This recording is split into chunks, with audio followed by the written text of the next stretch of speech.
పెళ్ళైనా పండగైనా వేడుక ఏదైనా పట్టుచీరల ప్రత్యేక వేదిక Varahi silks. Hello Padma. At least ఆ ఇష్యూ రిపీట్ అయ్యేటప్పుడు అన్నమాట. పద్మ చెప్పు. నేను డాక్టర్ కళ్యాణ్ గారి దగ్గర ఉన్నాను. అదే దేనికి వెళ్ళావని అడుగుతున్నాను. దేనికి వెళ్ళామంటే నీకు తెలియదా దేనికి వెళ్ళాను? నాకెట్లా తెలుస్తుంది? బానే ఉన్నావు కదా ఇప్పుడు. నాకు డైవర్స్ కావాలని మన డాక్టర్ గారితో చెప్పాను. ఏ డాక్టర్ ఏం చేస్తారు నీకు డైవర్స్ కావాల్సి వస్తే?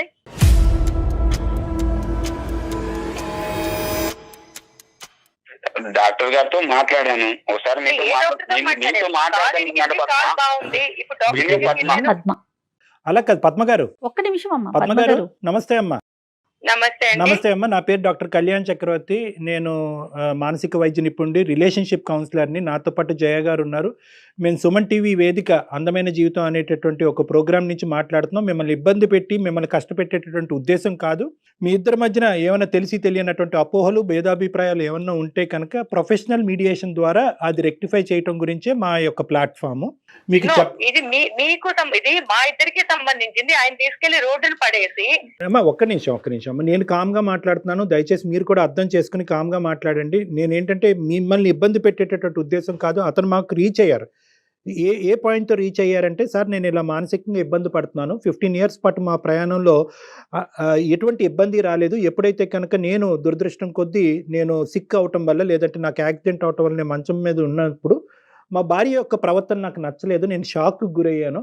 కాబట్టి ఇన్ని రోజులు మా భార్య నాతో పాటు చేసినటువంటిది ఒక నిజమైనటువంటి ప్రేమతో కూడినటువంటి అంశం కాదేమో. ఇప్పుడు ఆవిడ అది మీకు చెప్పుకున్నాడా?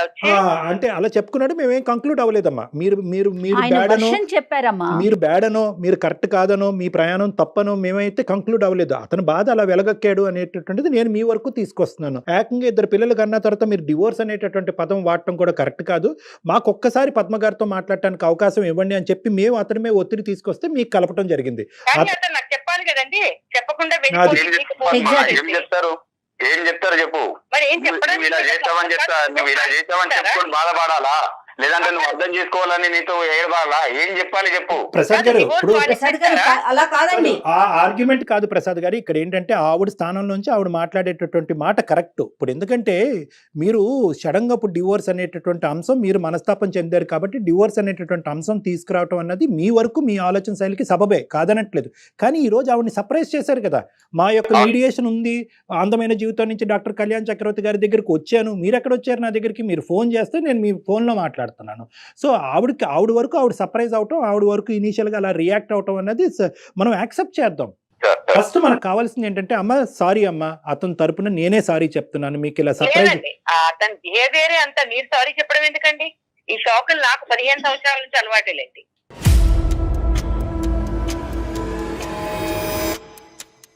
నువ్వు ఇచ్చిన శాఖ ముందు నేను ఇది శాఖ పద్మ. నేను మంచాన పడ్డ తర్వాత నువ్వు ఇచ్చిన శాఖల కంటే నేను ఎక్కువ కాదు పద్మ. ఆవిడ యొక్క రియాక్షన్ ఏంటో మనం ఒకసారి విందాం. Okay sir. ఇప్పుడు 3 నెలలు మంచం మీద పడున్నప్పుడు ఖాళీగా ఏం చేయాలో తెలియక గొయ్యి తవ్వుకున్నాడు అంతే. ఇప్పుడు బేసిక్ గా అతనికి కావాల్సింది డివోర్స్. ఎందుకంటే ఇప్పుడు నడుస్తున్నాడు కదా. ఇప్పుడు నీ కంప్లైంట్ ఏంటి? నీకు టైం కి మందులు ఇచ్చా, టైం కి తిండి పెట్టా, టైం కి స్నానం చేయించు, బ్యూటీ పార్లర్ లో తెలుసుకుంటూ నువ్వు నాకు ఇచ్చావు. నేను వెళ్ళకపోతే నీ కాలు నయమైపోతుందా? నాకు ఒక 2 things కావాలి. ఒకటి ఏంటంటే, ఈ 3 నెలల పాటు అతనికి కావాల్సినటువంటి సదుపాయాలు, అతనికి కావాల్సినటువంటి అవసరాల్లో మీరు కావాలనే, అతని అభిప్రాయం కావాలనే మీరు నిర్లక్ష్యం వహించారు. అతను ఇబ్బంది పెట్టాలనేటటువంటి ఉద్దేశంతోనే మీరు ముందుకెళ్ళారు. అవునండి. అవునమ్మా, కావాలని కొన్ని చేశా. కరెక్ట్.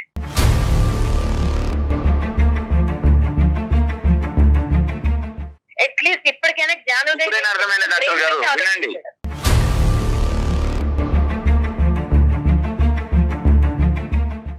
ఎప్పుడు బ్రెయిన్ యూజ్ చేసావు కదా.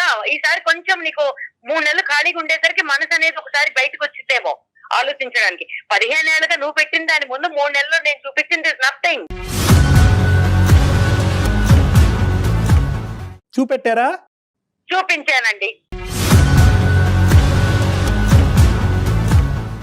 తప్పు కాదమ్మా. దేనికండి? అదేంటమ్మా మంచాన్ని పడినట్టు కాదండి. ఈ 15 ఏళ్లలో నేను వెళ్ళి రద్దకెళ్ళి రోడ్డు మీదకి వెళ్ళి ఎవరికి చెప్పుకోలేదు ఇతను చేసినవి. అంటే ఇది రివెంజ్ తీర్చుకున్నట్లుగా అనిపించట్లేదా పద్మ గారు? మనకి అలాంటి ఆలోచన రావట్లేదంటారా? ఒక రకంగా రివేజ్ అండి. నేను హ్యూమన్ బీయింగ్ ని, నేను మనిషిని కదా, నాకు ఒక మనసు ఉంటది. అమ్మా నాకు అవకాశం వచ్చింది ఈ రోజు.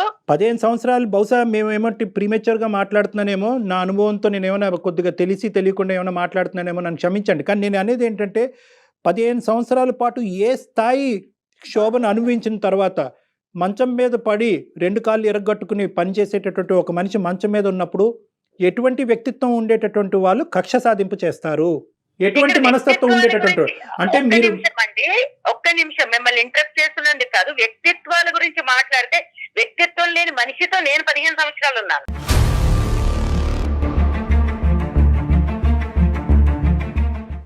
తన గురించి తప్ప ఇంకేం అక్కర్లేదు. ఇంట్లో నేను ఉద్యోగం చేస్తానన్నప్పుడు ఉద్యోగం చేయక్కర్లేదన్నాడు. దానికి అతను ఇచ్చిన రీజన్ ఏంటి?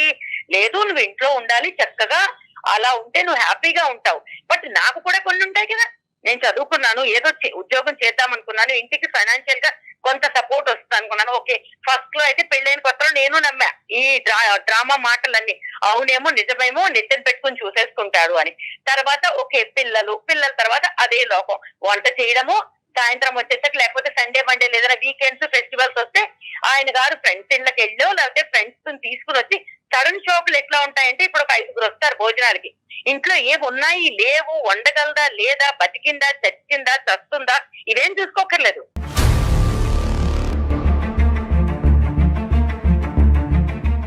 ఇప్పుడు ఎవరైనా ఫ్రెండ్స్ చెప్పి రారు కదా, దాన్ని కూడా మనసులో పెట్టుకుంటావా? ఎందుకు పెట్టుకోనండి? ఫ్రెండ్స్ ఏం లేకుంటాయి. ఇప్పుడు నీకు అనుకుండానే చేస్తాను.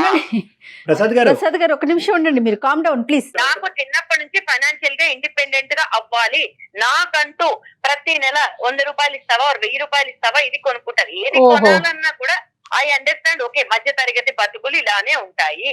ఎలా ఉన్నా కూడా ఏది కొనుక్కోవాలన్నా ఈ నెల బడ్జెట్ లేదు, వచ్చే నెల ఇంకో ఖర్చు వస్తుంది, తర్వాత నెల అమ్మ వాళ్ళకి పంపించాలి, తర్వాత నెల ఇంకేదో చెయ్యాలి, ఎప్పుడూ ఖర్చులే. మరి అలాంటప్పుడు నేను ఉద్యోగం చేస్తే నేను సపోర్ట్ చేస్తాననే కదా చెప్పింది.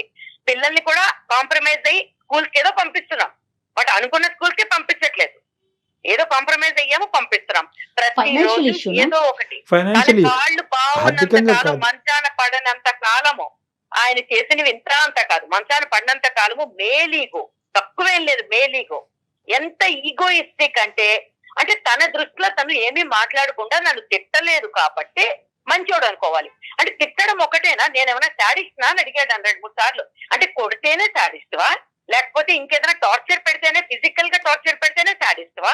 అంటే మానసికంగా నువ్వు వేధించే వేదికలు అంటే నేనేం వేధించాను? ఇంటికి వస్తాడు, మాట్లాడడానికి ఏముండవు, ఎప్పుడు కూర్చుని మేము మాట్లాడుకుంది లేదు. నాకు తెలిసి, నాకు గుర్తుండి పెళ్ళైన కొత్తలో ఒక 2-3 నెలలు వదిలేస్తే దాని తర్వాత ఓకే అందరి జీవితాలు ఇలాగే ఉంటాయి, సినిమాలాగా ఉండదు, కాంప్రమైజ్ అయిపోయా. కాంప్రమైజ్ అయిన తర్వాత కూడా చిన్న చిన్న వాటికి కూడా ఏదైనా కావాలంటే ఎక్కడికైనా వెళ్దామా డబ్బులు ముందుకు వస్తాయి, ఏదైనా కొనుక్కుందామా డబ్బులే ముందు వస్తాయి. ప్రతి దానికి నీకు డబ్బులు అంత ప్రాబ్లం అయినప్పుడు నన్ను ఉద్యోగం చేయకూడదని ఎందుకు తొక్కేసావు నువ్వు?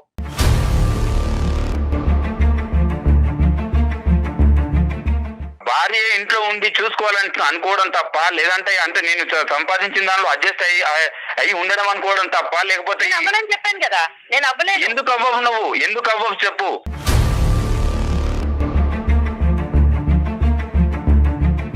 నువ్వు ఉద్యోగం చేసేవన్నీ నువ్వు అన్ని సక్సెస్ అయినట్ట, నువ్వు ఇంట్లో కూర్చొని పిల్లల్ని చూసుకుంటే సక్సెస్ అయినట్టు కాదా? మనసులో ఏదో పెట్టుకొని ఏదో చెప్తుంది, ఏదో చేస్తుంది. నాకైతే అవ్వదు.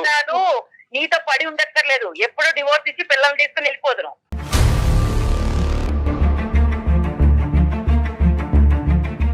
మీరు ఇంత కోపం, ఇంత ఇది మన మనసులో పెట్టుకున్నారు కదా, ఎప్పుడైనా ఇదే వర్షన్లో ఆయనతో చెప్పారా? ప్రసాద్ తో మాట్లాడారా మీరు? మాట్లాడుకుంటే మేము కొట్లాట్లోకి దిగుతాం. సో దాని బదులు మాట్లాడుకోకుండా బతికేస్తున్నాం. అది కాంప్రమైజ్ అయ్యి బతకడమా లేకపోతే చావలేక బతకడమా? దాన్ని ఏం పేరు పెట్టుకుంటారు పెట్టుకోండి. ఏం మాట్లాడాలన్నా ఫ్రెండ్స్ వస్తారు. ఒక పనికి మాలిన నాగరాజు ఎవడో ఉంటాడు, ఎప్పుడు చూసినా అక్కడికి పోతాడు. ఎందుకు వెళ్తావు నువ్వు? వాడి గురించి మాట్లాడకు, వాడు నా ఫ్రెండ్, వాడు నా ఫ్రెండ్. నాకు ఎన్నోసార్లు అవసరాలకు డబ్బులు ఇచ్చాడు వాడు. అవును, అవసరమైన ప్రతిసారి వాడు ఎన్నోసార్లు డబ్బులు ఇచ్చి ఆదుకున్నాడు. వాళ్ళ గురించి నువ్వు ఎలా మాట్లాడతావు? నా ఫ్రెండ్స్ గురించి మాట్లాడాల్సిన అర్హత ఏంది నీకు? నువ్వు తాళి కట్టావు కదా, కట్టావు తాళి కదా. కట్టినప్పుడు నా ఫ్రెండ్స్ కూడా నువ్వు డెఫినెట్లీ గా స్వీకరించాలి. వాడు వీళ్ళని ఎలా మాట్లాడుతావు నువ్వు? స్వీకరించను, నిన్ను స్వీకరించా, నీతో పాటు మీ అమ్మ బాబుల్ని కూడా స్వీకరించుతా కొంతవరకు. కానీ నీ ఫ్రెండ్స్ ని ఆళ్ళ పిల్లల్ని అమ్మ బాబులని మాట్లాడకు, అమ్మ బాబులని మాట్లాడకు. ఏ రోజైనా మీ అమ్మ నాన్న గురించి మాట్లాడాను, అమ్మ బాబులని ఈ రోజు మాట్లాడుతున్నాను. ఏంటి నువ్వు చేసే పద్మగారు, పద్మగారు. ఇంతకంటే ఏం చేయగలను? నేను మానసికంగా ఎంత కుమిలిపోయాను నాకు తెలుస్తుంది. అవును, ఖాళీగా ఉన్నావు కాబట్టి కుమిలిపోయావు, బిజీగా ఉన్నప్పుడు కుమిలిపోలేదు కదా. కాలు తిరిగి ఇంట్లో పడ్డాను కాబట్టి నీవేంది అర్థమైంది. దేవుడు అనేవాడు ప్రతి ఒక్కరికి ఒక అవకాశం ఇస్తుంది. చెప్పు అక్కడ చెప్పు పద్మ, చెప్పు. ఇదే ప్రోగ్రామ్ నాకు తెలుసుంటే నీకన్నా ముందు నేను చేసి అడిగేదాన్ని డివోర్స్. నేను డాక్టర్ దగ్గరికి వచ్చేదాన్ని కదా, లాయర్ దగ్గరికి వెళ్ళేదాన్ని.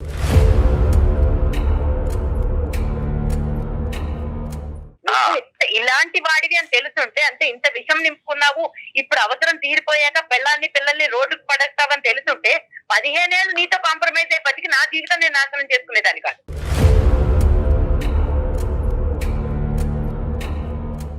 ముందు ఇక్కడ ప్రాబ్లమ్స్ ఎలా ఉంటాయని నీకు ప్రసాద్, తెలిసినప్పుడు ప్రసాద్. నువ్వు నన్ను బాగా చూసుకుంటే ఈ రోజు ఈ సిచ్యువేషన్ రాదు కదా. ప్రాబ్లం ఏంటి వదిలేస్తే వదిలేపో.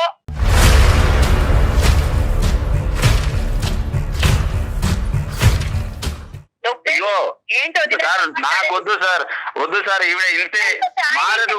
నేను చెప్పాను కదా ఇన్ని రోజులు, కనీసం అట్లీస్ట్ ఇన్ని రోజులు అవును భర్తని నేను ఇలా చేశాను కదా, కనీసం ఏమన్నారు మనస్తాపానికి అది మనసాక్షి కూడా ఒప్పుకోవట్లేదు సార్. చేశానని చెప్పుకుంటాడు, దండం పెట్టాడు, ఒక ఇంటికి రెంట్ కట్టాడు, అంతకు మించి ఏం పీకాడు?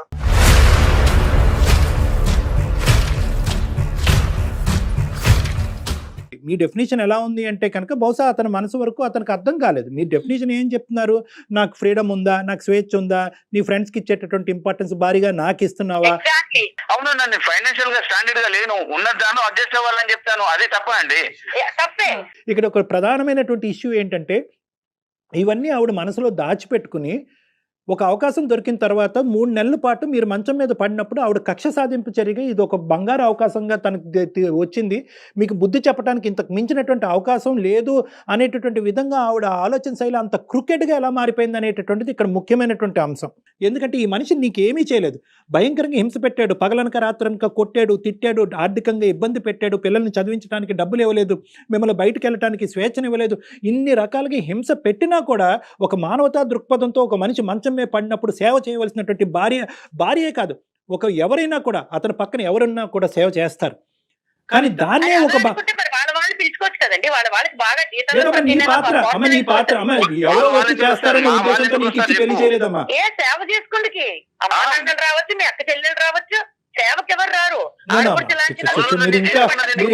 చేసినటువంటి ప్రవర్తన సమర్థించుకోవద్దమ్మా, ఇంకా పరుగు పోతుంది. ఒక్క నిమిషం పద్మగారు. పని మనిషి అని అట్లా అనుకుంటే ఎట్లా పద్మగారు? పెళ్ళై 15 సంవత్సరాలు ఇద్దరు కలిసి ప్రయాణం చేశారు. ఎందుకు పెళ్లి చేసుకున్నానని అడుగుతున్నాడు. మరి ఇంతవరకు డాక్టర్ గారు చెప్పారు కదా, ఆయన ఇవ్వాల్సినవన్నీ ఇచ్చాడు, ఆయన ప్రకారం ఆయన చాలా సంతృప్తికరమైన లైఫ్ లీడ్ చేశాడు. అంటే పెళ్లి చేసుకుంటే పెళ్ళడానికి బట్టలు, ఒక ఇల్లు, అది బాధ్యత కదా అతండి. అదే నేను అంటున్నాను. ఏంటంటే ఇది ఇస్తే సరిపోతుంది అనేటటువంటి వర్జన్ లో ప్రసాద్ గారు అలా ముందుకు వెళ్ళిపోయారు. ఇప్పుడు వచ్చి అతను కనువిప్పు కలగలేదు. నేను చెప్పాను కదా, నేను సరిపోతాను ఎన్నిసార్లు చెప్పాను. నేను ఉద్యోగం చేస్తాను, మన ఫైనాన్షియల్ స్టేటస్ బాగా ఇష్టం లేదు పద్మ, నాకు ఇష్టం లేదు.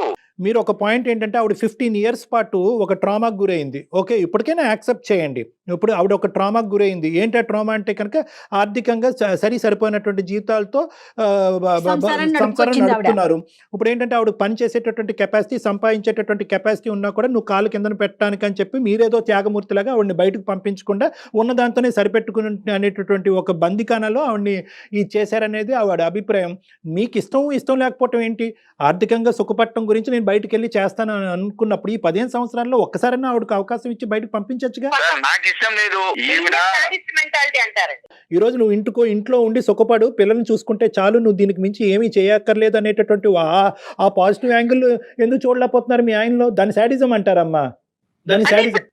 ఇప్పుడు నా శాడిజం అనిపిస్తుంది. నాకు చిన్న కోరిక, ఓకే ఒక 2-3 ఏళ్ళు ట్రై చేయి, లేదా 6 నెలలు ట్రై చేయి. అది కరెక్టే, నువ్వు చెప్పేది కరెక్టే. అదే కదా ఇప్పుడు అతని మైండ్. అడగండి ఒకసారి, అసలు అతను ఎందుకు వద్దంటున్నారు ఉద్యోగానికి? ఇష్టం లేదు అంటున్నాడు. ఎందుకంటే రీజన్స్ ఏంటండి? రీజన్స్ ఏం లేవు మేడం. నేను నా కష్టార్జితంతో నా ఫ్యామిలీని పోషించాలి, ఇదే నేను ఆశించేది. ఇది మేల్ సాడిజం అంటుంది, ఇది మేల్ ఈగోయిజము, మేల్ సాడిజం అంటుంది. నా అభిప్రాయాన్ని ఎక్కడ గౌరవించదు. నేనేమంటానంటే ఈ రోజు చేయక ముందే నువ్వు ఇన్ని మాటలు మాట్లాడుతున్నావు, చేసి ఇంకోటి ఏంటి అని 15 ఏళ్ళ క్రితమే తెలుసని గాలి ఇరిగిపోతుంది. 2022లో గాలి ఇరిగిపోయి నేను మంచాన్ని ఉంటాను, అప్పుడు ఇది ఇలా ఇట్లా ట్రీట్ చేస్తుంది నన్నని నీకు 15 ఏళ్ల క్రితమే కల వచ్చింది. నీకు కళ్ళు వచ్చింది, అప్పుడు వదిలేసేవానేమో.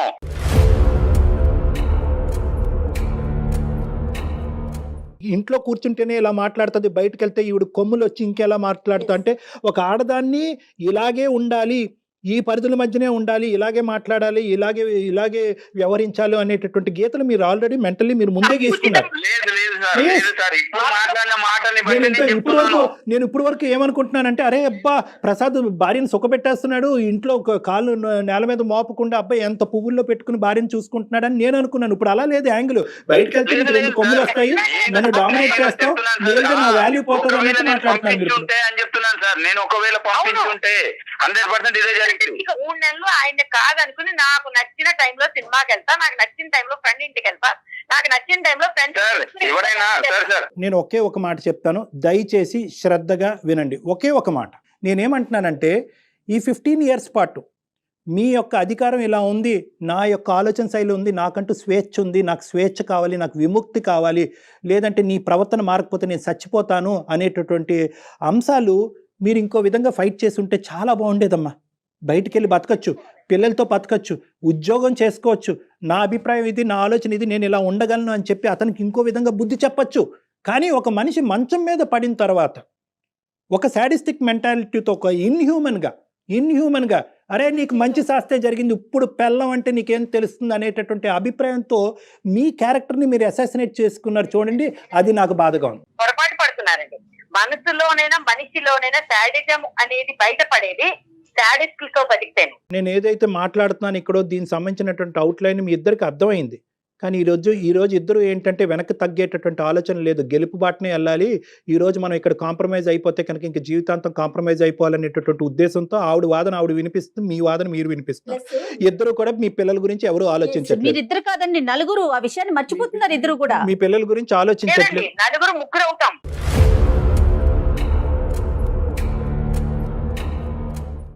ఎప్పుడైతే అతనే ఒంటరివాడు అవుతాడు, మేము ముగ్గురు ఉంటాం. అయినా పర్వాలేదు పద్మ, నీలాంటి నేను ఉండడం కంటే కూడా పోయినా పర్లేదు. జీవితం అంటే ఏంటో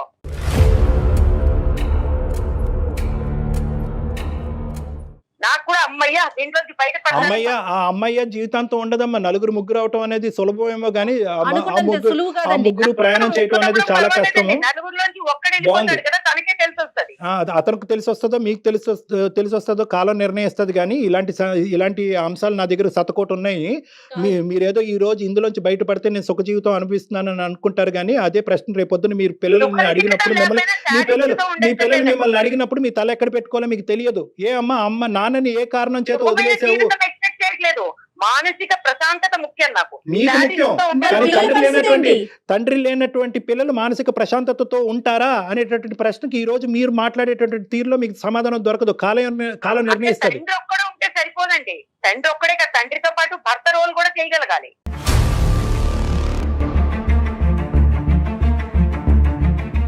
దయచేసి ఇద్దరు కూడా విడాకులు అనేటటువంటి ఆస్పెక్ట్ పక్కన పెట్టండి.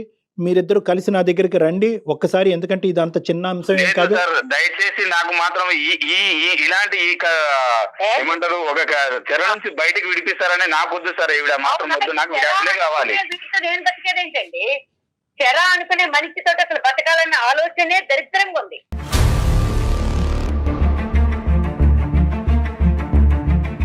నువ్వు శాడిస్ట్ అని నేను పంపిస్తా నోటీస్, నాకు డివోర్స్ కావాలి, పిల్లలు కావాలి.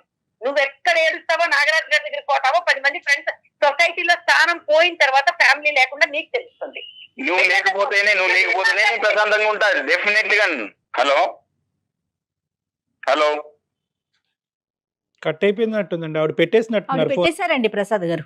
ఇది సార్ ఇలా ఉంటుంది సార్. అంటే ఎంత అంటే ప్రతి దానికి నేనే చెడ్డోని అని, లేదంటే ఇంత చూసుకున్నా కూడా నేను చెడ్డోని అనే చూపిస్తుంది సార్. చూసుకుంటున్నానని మీరు అనుకుంటున్నారండి, ఆవిడ అనుకోవాలి కదా. మీకు మీరే అనుకుంటే ఎట్లా?